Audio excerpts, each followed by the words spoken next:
दुलदुलवा गांव को सर गोद लेने के पीछे आपका क्या योजना है, क्या आप आगे करने वाले हैं?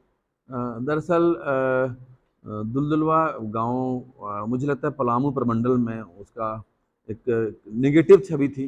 जी। और मुझे बहुत दिन पहले पता नहीं था, अभी 10-15 दिन पहले ही मालूम चला था कि एक पंचायत भवन में वहाँ कार्यक्रम चल रहा था दुलदुलवा में। तो डीसी सर के निर्देश पर मुझे अपने अनुमंडल क्षेत्र में 2-3 पंचायतों में रैंडमली शामिल होना था। तो वो इत्तेफाक था कि मैं दुलदुलवा पंचायत चला गया। पंचायत भवन में जब समापन हुआ कार्यक्रम का, तो कुछ लोगों ने मुझे बताया कि सर इस गांव को उबार लीजिए, इस गांव की पीढ़ियां बर्बाद हो गई हैं। लगभग 2/3 घरों में अवैध शराब का कारोबार होता है। सर आप चाहेंगे तो बदलाव हो सकता है। मुझे लगा कि नहीं, ऐसा तो नहीं हो सकता है। मैं रैंडम गांव में घूमा, पता चला कि जहां जा रहा था भट्टी मिल जा रही थी। पूछा कि क्या कभी कार्रवाई नहीं हुई, तो मालूम चला कि लगभग हर घर में कोई ना कोई एक्साइज विभाग की ओर से केस दर्ज है और उस पर दंडात्मक कार्रवाई भी की गई है, भट्टियां भी तोड़ी गई हैं। फिर भी उन्हें बहुत ज़्यादा बदलाव नहीं आ रहा था। तो मुझे लगा कि यहाँ पर एक सामाजिक आंदोलन की जरूरत है। केवल दंडात्मक से नहीं होगा, दंडात्मक तो जारी रहेगा ही रहेगा, बट सामाजिक बदलाव के लिए यहाँ पर सामाजिक आंदोलन की जरूरत है। और उनको काउंसलिंग की आवश्यकता है और उनके वैकल्पिक रोजगार की दिशा में उनको मोटिवेट करने की आवश्यकता है। वहाँ के बच्चों को मोटिवेट करने की आवश्यकता है कि बाबू आप लोग अपने पेरेंट्स को समझाइए। वहाँ के बुजुर्गों को समझाने की आवश्यकता थी, तो बुजुर्गों के साथ बैठक की कि आप अपने युवाओं को समझाइए। महिलाओं को बुलाया, लगभग 200 महिलाएं हमारे इस अभियान से जुड़ चुकी हैं अभी तक। उनसे बोला जा रहा है कि आप सबसे ज़्यादा पीड़ित रहती हैं। फिर कॉफी विद एसडीएम में भी उन लोगों को बुलाया।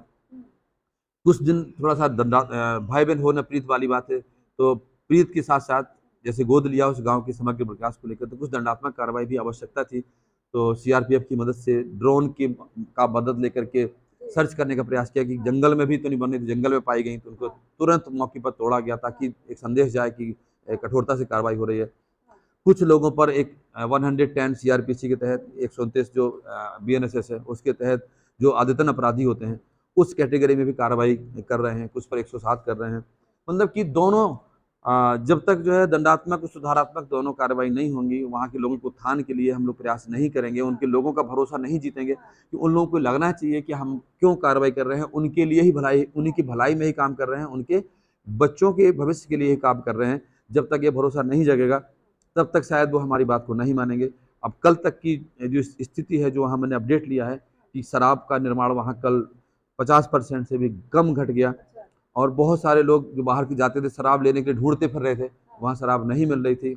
तो स्वैच्छिक रूप से बहुत लोग छोड़ दिए हैं। आज भी हमारे पास 4-5 लोग आए हैं, कल भी आए हैं। अब वो एक क्रिमिनल के रूप में नहीं आ रहे हैं, जबकि हालांकि वो मेरे मतलब ऑन रिकॉर्ड वो क्रिमिनल है, लेकिन जब वो सरेंडर कर रहे हैं कि नहीं सर हमने छोड़ दिया है, तो उनको मैं सुधरने का मौका दे रहा हूँ। अल्टीमेटली प्रशासन का काम है समाज में हारमोनी लाना। अगर वो सुधर रहे हैं, अगर वो काम छोड़ रहे हैं, तो मैं भी उनको वेलकमिंग मोड में उनको बोलता हूँ, उनको उत्साहित करता हूँ कि नहीं आपको हम सम्मानित भी करेंगे, आपने छोड़ दिया है, पड़ोसी को भी सिखाइए। सर प्रोशेक माननीय बात भी कह दी कि शराब की भट्टियां आप नष्ट करें, उनके लिए वैकल्पिक रोजगार होना चाहिए। तो वैकल्पिक रोजगार सर उन्हें कैसे मिल पाएगा? उस दिन हम गए थे तो उद्यम विभाग के लोगों को ले गए थे, जेएसएलपीएस के लोग को ले गए थे, प्रखंड के बीडीओ सीओ लोग थे और तमाम सारे लोग थे। उनको बताया गया कि कौन कौन स्कीम से आपको क्या क्या मिल सकता है। अगर आपको बिजनेस करना है तो 25,000 से लेकर 25 लाख तक का हम लोग लोन दे देंगे। ऐसे बहुत सारी चीज़ें बताई गई कि किन किन विभाग की क्या स्कीम्स हैं। आपको बागवानी करना है तो आपको हम ये मदद करेंगे, ये काम करना है तो इतनी सब्सिडी मिलेगी, आपको डेयरी खोलना है तो ये मिलेगा। पूरा समझाया गया। इसके बावजूद क्या है कि अगर आपको जॉब भी करना है, पढ़े लिखे तो आप दीजिए, हम कोशिश करेंगे कहीं आउटसोर्स के माध्यम से या किसी शहर के व्यापारियों से ही अनुरोध करके उनको यहाँ पर रखवा देंगे या नगर परिषद में रखवा देंगे या तमाम सारा। तो ये भी विकल्प दिया गया है और लोगों को एक अच्छा लग रहा है, भरोसा उनका भरोसा है, सर आप में बढ़ता बढ़ता जा रहा है। पहले जो था कि हमें देखते, मेरी गाड़ी देखती सब पहाड़ पर चढ़ जाते थे, अब हम जाते हैं तो प्रणाम करते हुए आते हैं। और मैं भी एक एक लोगों को बाई नेम जानने लगा हूँ कि किसका बेटा है, किसका, इनका बाप कौन है। तो पूछता हूँ कि उसने भट्टी तो नहीं चलाई, वो कहता नहीं सर आप कभी नहीं चलाएंगे। कल एक रात में मुझे फोन आया कि सर हम लोग करीब 150 भट्टी वाले हैं, डीसी सर, एसपी सर या और जनप्रतिनिधि अगर आते हैं, सबके सामने हम आह्वान करना मतलब ऐलान करना चाहेंगे कि अब हम लोगों ने पूरी तरफ से छोड़ दिया है।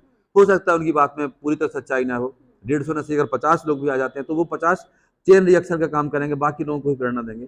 तो एक समाज अवैध शराब जैसी बुराई से अगर स्वैच्छिक रूप से भी आगे आए लोग तो ये बहुत अच्छी बात है। और स्वैच्छिक रूप से लोग आगे आ रहे हैं, उसमें दंड और सुधार दोनों का एक समावेश है। उसके उसी के लिए उसको मैंने गोद लिया है। सर जनता आपकी तरफ बहुत ही उम्मीद भरी नजरों से देख रही है और लोग सर हम पत्रकार हैं, हमसे ही फोन करके पूछते हैं कि इस सप्ताह क्या करने वाले हैं सर, नहीं इस सप्ताह कहाँ छापा मारने वाले, कहाँ नहीं, सुधारने वाले हैं? दरअसल देखिए, मेरा ये मानना है कि प्रशासन बहुत छोटा है, समाज बहुत बड़ा है, प्रशासन उसका बहुत छोटा सा अंश मात्र है। तो मैं कुछ नहीं हूँ, ना प्रशासन बहुत कुछ है। समाज के लोग इसमें, चूंकि कोई भी ऐसा सुधारात्मक कार्रवाई हो, समाज का सहयोग मिलता है तो ज़रूर आगे वो अंजाम तक पहुँचता है। और मुझे लगता है कि समाज को इस बारे में चिंता हमेशा से रही है और आगे भी रहेगी। समाज को भी लगता है कोई अधिकारी आगे आए तो हम उनके साथ कंधे से कंधा मिला के चलें। तो ये लोगों का बड़प्पन है, अगर उनको ये काम पसंद सर आता एक है। और सवाल सर जनता की तरफ से है, आप ताबड़तोड़ काम तो बहुत अच्छा कर रहे हैं, लेकिन जनता सब कुछ लोग डर भी रहे हैं कि कहीं आपका इतना अच्छा आप काम कर रहे हैं, कहीं ऐसा न हो कि आपका ट्रांसफर न करा दिया जाए। नहीं, अगर ट्रांसफ़र होता है तो ये तो हमारा रूटीन काम है।